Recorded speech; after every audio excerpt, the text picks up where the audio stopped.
안녕하세요，Hello，大家好。学习新语言的确不容易。今天的影片想要跟大家分享3个简单的技巧，来帮助你更快学习和掌握新语言。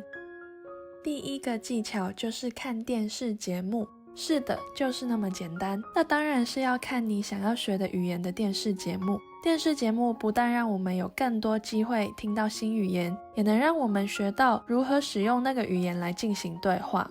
比起电影或者是电视剧，我会更推荐看综艺节目，因为综艺节目的对话最贴近日常生活，能够让我们不知不觉地吸收不少非常实用的句子或者是词汇。我最初正式开始学习韩文的时候，突然很感谢那段整天都待在电视前面收看各种韩国综艺节目的自己。那时候并没有特别想说我要来开始学韩文了，而是因为我迷上了 Super Junior， 所以就把他们所有综艺节目都通通看了一遍，慢慢就觉得我好像突然开始听得懂了所以才会想说不如来正式开始学一下韩文好了。虽然那时候才刚开始正式学习，但我已经从综艺节目里面听过非常多单词还有句子，拥有很大的词汇量，在那个时候的确让我轻松不少。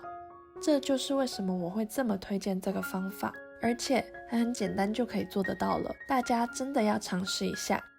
第二个技巧是跟读法 shadowing。 跟读法可以改善我们的语调和发音，代表它可以帮助我们的发音听起来更像母语者。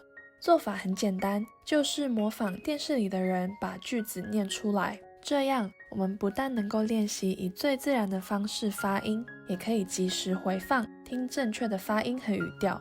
很多时候我们的发音可能没有什么大问题，而是语调可能听起来没有那么自然，所以跟读法就可以让我们去练习改善这个问题。跟读法还有另外一个好处，就是让我们想象自己是韩剧女主角跟剧中的欧巴对话，开玩笑的啦。第3个技巧就是用想要学的语言来写日记。当我们想要开始学习一个新语言的时候，我们可能会马上去购买一整套的教科书，然后就开始学习语法、表达方式或者是背单词。大家应该都很熟悉这个流程，这的确是一个不错的开始。但过了一阵子之后，我们可能会觉得为什么我学了一个语言这么久，还是不能好好的运用它？那就是因为我们缺乏把所有内容串联在一起的机会。使用想要学的语言来写日记，能够训练我们利用新语言来思考，这才能让我们真正运用到所有学过的语法、表达方式和词汇。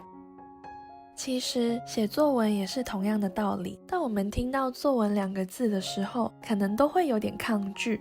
让我每天都写一篇作文，可能真的有点难坚持下去。相反，写日记听起来就比较容易做到。如果对于你来说，日记听起来还是有点困难的话，那你可以尝试写每天感恩的3件事。其实写什么真的不是重点，重点是要去训练我们使用想要学的语言来思考。